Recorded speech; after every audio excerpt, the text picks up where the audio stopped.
ఇళ్ల నిర్మాణం అంతా కూడా బోగస్సు, పెద్దగా కన్స్ట్రక్షన్ జరగలేదు అంటూ తాజాగా ఒక సంచలన కథనాన్ని ప్రొజెక్ట్ చేసింది ఈనాడు. పేదల ఇళ్ల నిర్మాణం పేరుతో వైకాపా ప్రభుత్వం చేసిందంతా ఆర్భాటమే, ఇల్లు కాదు ఊళ్ళు గడుతున్నామని చెప్పి జగన్ 1924 మధ్య జగనన్న కాలనీలో పూర్తి చేసిన 2.06 లక్షల గృహాలే.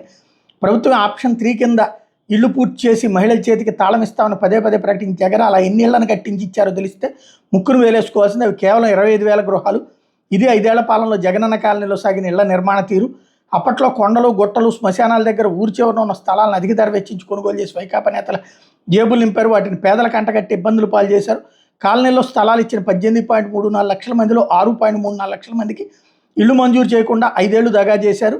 వీటిలో చాలామందికి ఆ స్థలాలు ఎక్కడున్నాయో కూడా చూపించలేదు. ఇక ఇల్లు మంజూరు చేసిన 12 లక్షల మందిలో అవి నివాసయోగ్యమైనవి కాక 3.54 లక్షల మంది ఒక్క ఇటుకు కూడా పెట్టలేదు. అంటే మొత్తంగా 8.88 లక్షల ఇళ్ల స్థలాలు వైకాపా ప్రభుత్వంలో ఖాళీగానే ఉన్నాయి. అప్పట్లో లేఅవుట్లో మంజూరు చేసిన 12 లక్షల గృహాలు కాకుండా మరో 6.64 లక్షల గృహాలు లబ్ధిదారుల సొంత స్థలాలు చేపట్టారు. ఇందులో 4.26 లక్షల గృహాలు పూర్తయ్యాయి. మిగతా 2.38 లక్షల గృహాల నిర్మాణాలు వివిధ దశల్లో ఉన్నాయి. అంటే జగనన్న కాలనీలో పూర్తి చేసిన ఇళ్ల నిర్మాణాల కంటే లబ్ధిదారులు సొంత స్థలాలు చేపట్టి పూర్తి చేసినవి ఎక్కువ.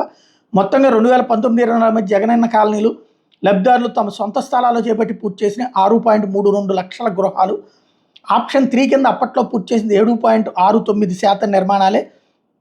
ఇప్పుడు కూటమి ప్రభుత్వం అదనంగా ఇస్తోంది అన్నటువంటి వార్తని హైలైట్ చేశారు. 6.5 లక్షల ఇళ్ళు అప్పుడు కూడా చెప్పింది వాళ్ళు అదే 7 లక్షల ఇళ్ళు అని. అబద్ధాలు ఏం చెప్పలేదు. అందులో కాలనీల్లో కట్టుకునేటటువంటిది స్థలాలు వాటికి సంబంధించింది కూడా కరెక్ట్. కాకపోతే 5 ఏళ్లలో 6.5 లక్షల ఇళ్ళు కట్టారని మనమే సర్టిఫికెట్ ఇస్తున్నాం ఇప్పుడు. అట్ ద సేమ్ టైం అంతకుముందు 14-19 మధ్యలో ఒక్కటంటే ఒక్క ఇల్లు అన్న పూర్తయిందా? టిట్కో ఇళ్ళు ప్రకటించారు, పూర్తిగా గృహప్రవేశాలు కూడా జరిగిపోయింది. అప్పుడు ఏ పత్రికలు కదా ఆర్భాటంగా రాసినాయి, ఏది 20 లక్షల మంది ఇళ్ళు పొందేశారు అని చెప్పేసి.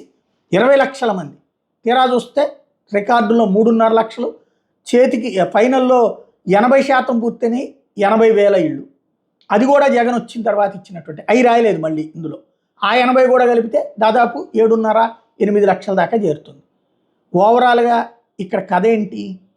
అప్పుడు ఒక్క ఇల్లు కట్టకపోయినా, ఒక్క ఇల్లు పూర్తి చేయకపోయినా అద్భుతం అని చెప్పారు. ఇప్పటికే ఆ టిట్కో ఇళ్ల బాధితులు అల్లాడుతున్నారు. వాళ్ళ పేరుతో అప్పులు తీసుకుంది ప్రభుత్వం 3.5 లక్షల రూపాయలు, 50,000 వాళ్ళ దగ్గర తీసుకుంది. వాళ్ళకి ఇల్లు ఇవ్వాల, వాళ్ళు మాత్రం కిస్తీలు కట్టాల్సి వస్తుంది.